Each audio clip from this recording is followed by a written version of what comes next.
मनीष की हत्या हुई, उसके 73 चाकू मारे गए। हत्या करना और नृशंस हत्या करना हमारे कानून में भी है। एक हत्या होती है रेयरेस्ट टू रेयर, ये सब उस कैटेगरी की हत्याएं हैं। शादीपुर में नितेश गोयल की हत्या हुई, उसके मुंह को कुचला गया। और अब ये सरदार की हत्या हुई है। क्या सोच के हत्या हुई, आप कल्पना कर सकते हैं। पहले मारा जाता है, उसके बाद उसके शरीर पर गर्म पानी डाला जाता है।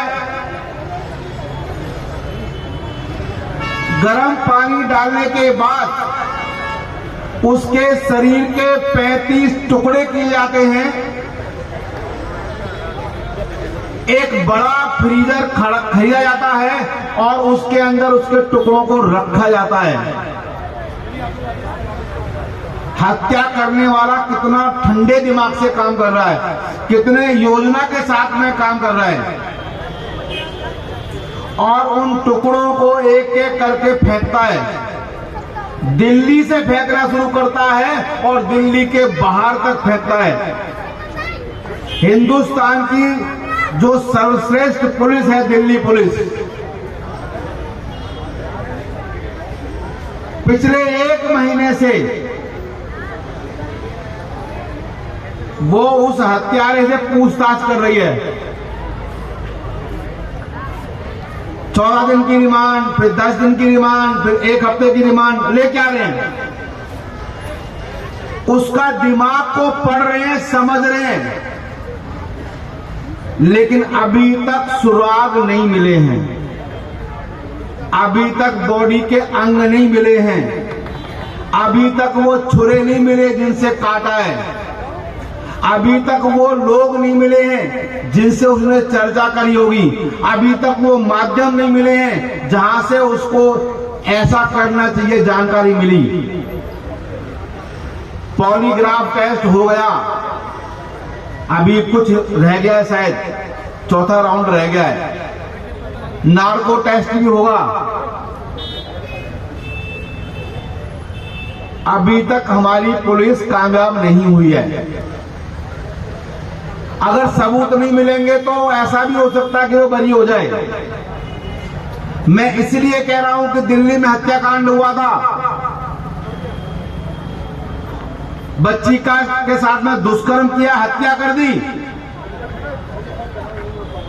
भारत के सर्वोच्च न्यायालय ने उन मुलजिमों को बरी किया और ये कहते हुए किया कि सबूतों का अभाव नहीं है, पुलिस ने अपना काम अच्छा नहीं किया, ढंग से नहीं किया, इसलिए आरोपी बरी हो रहे हैं। दिल्ली के उपराज्यपाल के माध्यम से उसको और ऊंची जो पीठ होती है उसमें अपील की गई है। बलात्कार हुआ, हत्या हुई, हत्यारे पकड़े गए, लेकिन इन्वेस्टिगेशन सही नहीं हुआ, साक्ष्य सही नहीं ढूंढे गए जो सुप्रीम कोर्ट में टिकते, वो बरी हो गया। समाज में गुस्सा व्याप्त है। हिंदू समाज कब तक कैंडल मार्च निकालेगा, कब तक बड़ी सभा करेगा? अरे हमारे शास्त्र हमको आजादी देते हैं। रामायण चिल्ला चिल्ला के बोलती है कि हमारी बेटियों को, हमारी बहन को, हमारी मां को यदि कोई भी कुदृष्टि देखता है उसका वध करने में कोई पाप नहीं होता, ये रामायण कहती है। द्रौपदी के कपड़ों का हरण हुआ था, उसको सम्मान दिलाने के लिए महाभारत अगर हुई तो इस देश में हुई। लेकिन हम हिंदू इस देश के संविधान को मानते हैं। हम खुलेआम कहते हैं देश पहले है, संविधान पहले है, हमारे धार्मिक ग्रंथ बाद में हैं, हमारे भगवान भी बाद में हैं, पहले हमारा संविधान है, पहले देश है। लेकिन इस्लाम को मानने वाले बोलते हैं पहले इस्लाम है, पहले हमारी पवित्र कुरान है। लेकिन हम हिंदू संविधान को मानते हैं, संविधान पर यकीन है, सरकार पर यकीन है। लेकिन सरकार हिंदुओं के धैर्य की परीक्षा ना ले।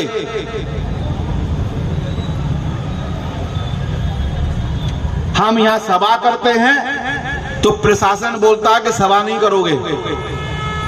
हम कैंडल मार्च निकालते हैं, बोलते हैं शांति भंग हो जाएगी। जब मुसलमान हमारी बच्ची का कत्ल करता है तो शांति भंग नहीं होती, वो जब बलात्कार करता है तो शांति भंग नहीं होती। हम कैंडल मार्च निकालते हैं तो शांति भंग होती है। प्रशासन को खुलेआम चेतावनी है।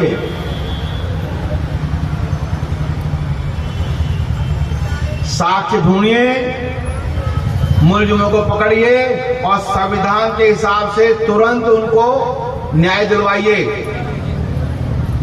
फास्ट ट्रैक कोर्ट में मुकदमा चलवाइए। देश के युवाओं में गुस्सा बढ़ रहा है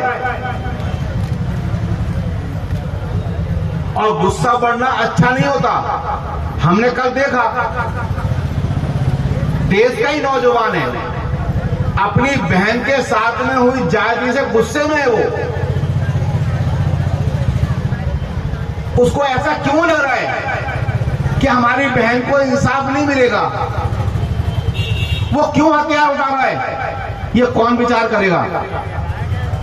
कल देश का नौजवान, दिल्ली का नौजवान तलवारें लेके पहुंच गया।